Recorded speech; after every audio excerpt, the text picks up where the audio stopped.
Magsiupo po ang lahat. Magandang gabi po sa inyong lahat. Isang araw po may isang babae na lumapit sa akin, hindi dito sa ating parokya, sa dati kong parokya sa isla. Nakita niya akong nagkakape sa balcony ng aking kumbento. Sabi niya, "Father, napakadali lang pala ng buhay ng isang parish priest. Pakape-kape lang, tambay sa umaga, misa ka ng konti, may pera ka na, may pangkain ka na agad. Kami, kailangan naming magtrabaho. Pag hindi kami nagtrabaho, wala kaming kakainin, wala kaming pera." Sabi ko sa kanya, nalulungkot naman ako at yun pala ang napapansin ninyo sa akin. Hayaan niyo po at sisikapin ko na makita niyo man lang ako nagwawalis sa bakuran ng kumbento o kundi sa simbahan. Pero sabi ko sa kanya, hindi po madali ang buhay ng isang parish priest. Dahil kung mag-isa lang po ako, mahirap po ang buhay namin. Kung mag-isa lang ako at walang katulong sa kumbento, walang sekretary na mag-aayos ng schedule, mahihirapan po ako. Kung wala po akong driver sa bangka para pumunta sa kabilang isla upang magmisa, mahihirapan din po ako. Sabi ko, mabuti na lang, nagiging madali ang buhay ko dahil may mga tao akong katulong para maging magaan ang buhay at gawain sa simbahan. Maging ang ating Panginoong Hesus, kinailangan din niya ng mga tao na magiging katuwang sa kaniyang pagmimisyon. Mayroon na siyang 12 alagad, pumili pa siya ng 72 alagad. Meron na siyang 12 alagad na lagi niyang kasakasama at sa Ebanghelyo ngayon, sinabi niya na pumili pa siya ng 72 mga tao na mauuna sa kanya doon sa mga bayan na kaniyang pupuntahan at bibisitahin. At ang kanilang gagawin, hindi lang sila mangangaral ng salita ng Diyos, ihahanda nila ang pagdating ni Jesus. Sila ang mauuna doon upang sabihin sa kanila na lalapit na ang paghahari ng Diyos sa inyo. Sila ang mga advance party. Totoo nga, kahit ang anak ng Diyos, kailangan din niya ng mga katuwang. Sa parokya din po, ang pari, hindi niya makakayang mag-isa ang lahat ng mga gawain. Imaginin niyo po, mag-isa lang si Father Herbert dito, siya na ang kumakanta, siya pa ang magmimisa, siya pa ang maghahanda ng mga gamit sa misa, walang magtatagal na pare. Wala nang may gustong maging pare. Pero bakit nagiging madali? O hindi naman siguro nagiging madali, pero nagiging magaan para sa isang pare ang buhay sa parokya. Ito ay dahil mayroong mga taong nagiging kasama niya at katuwang sa mga gawain sa simbahan. Sa misa pa lang mapapansin natin, hindi pwede na iisang tao lang ang kikilos o 2 tao lang ang kikilos. Napakarami po. Dito pa lang sa atin sa parokya, ang paghahanda pa lang dito sa ating makeshift na simbahan ngayon, dahil may construction tayo, napakaraming tao na po ang involved. Nililinis po nila to dito. Bago magsimula ang misa, ihahanda ng ating mga sakristan ang mga gamit sa misa, sisindihan ang mga kandila. Hindi po makakaya ng ating pari dito kung siya ang gagawa lahat ng mga iyon. Bago magsimula ang misa, nandun ang ibang mga tao na tumutulong upang manguna sa pagdadasal ng banal na rosaryo. Inihahanda ang mga tao para sa pagmimisa. Kaya nga po, isang kayabangan para sa isang pari na sabihin niya, kaya ko ang lahat. Hindi po. Hindi po. Kaya nga, yung 72 tao na nauna kay Jesus, inihanda nila ang lugar na pupuntahan ni Jesus. Pero pagdating nila doon, hindi nila pinangunahan si Jesus at sinabi, eto ang sasabihin niya. Ang sabi sa Ebanghelyo, ang sasabihin nila sa mga tao, nalalapit na ang paghahari ng Diyos sa inyo. Kakampi sila ni Jesus.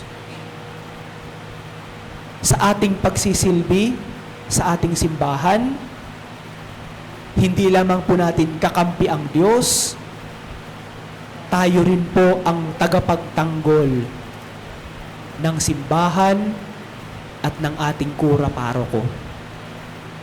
Hindi po nanggagaling sa mga katuwang sa simbahan ang pagsira ng simbahan.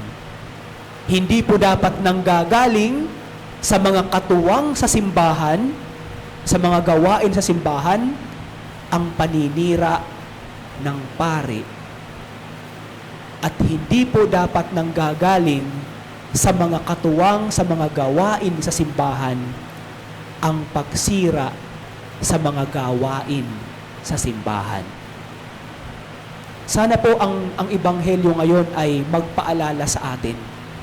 Kung mayroon tayong mga ministries o mga responsibilidad dito sa ating parokya, sana po iisa ang goal natin.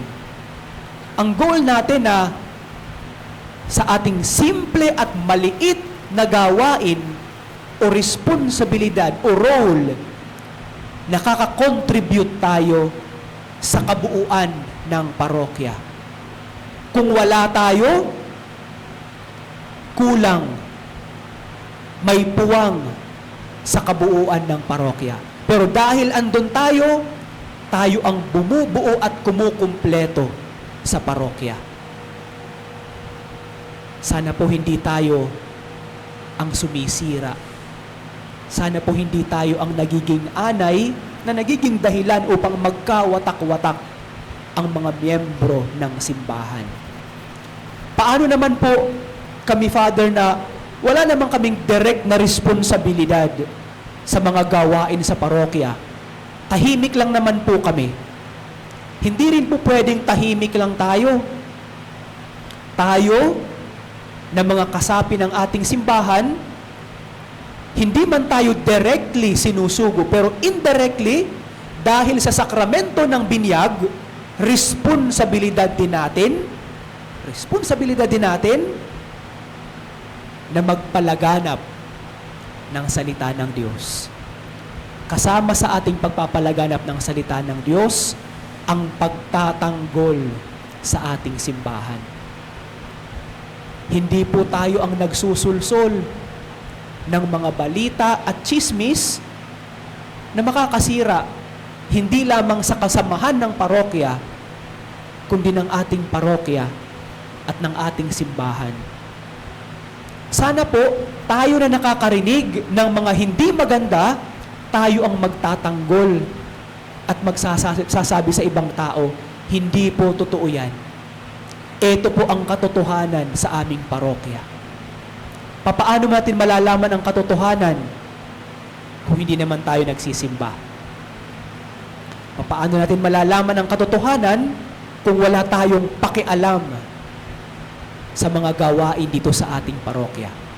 Kaya mga kapatid, akmang-akma ang Ebanghelyo ngayon para sa ating personal na mga buhay bilang Kristiyano.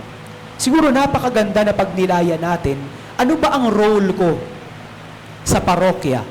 Ako ba ay lector, commentator, choir, volunteer staff ng parokya? Ako ba ay ordinaryong nagsisimba at miyembro ng aming pamayanan, ng aming BEC, ng aming komunidad? Sa papaanong paraan ko, sa papaanong paraan ako nakakatulong? Siguro yun po ang unang dapat pagnilayan. Papaano ako nakakatulong at nagiging bahagi ng parokya? At ang pangalawa siguro, ano yung mga pagkakataon na naging dahilan ako upang masira hindi lamang ang samahan, kundi ang imahen ng parokya? Bakit imahen? Yung 72 ipinadala ni Jesus, pumunta sa mga lugar na pupuntahan ni Jesus. Dahil sila ang nauna, sila ang imahen ni Jesus doon. Kung nakita nilang masasama ang ugali ng mga ito, pagdating ni Jesus doon, hindi na welcome si Jesus. Pero dahil nagpakita sila ng maayos at maganda sa kanila, Hindi lamang naihanda ang mga tao, kundi naging welcome si Jesus sa kanila. In the same way, bawat isa sa atin na Kristiyano, imahin, sumasalamin, hindi lamang sa Diyos, kundi mukha ng Our Lady of Peña Francia de Manila. Mukha ng simbahang Katolika. Kung anong ugali ang ating pinakikita, yun din ang makikilala ng ibang mga tao. Kung makikita ng ibang mga tao na nagsisiraan tayo sa parokya, malalaman nila magulo ang Archdiocesan Shrine of Our Lady of Peña Francia. Kung makikita nilang hindi nagtutulungan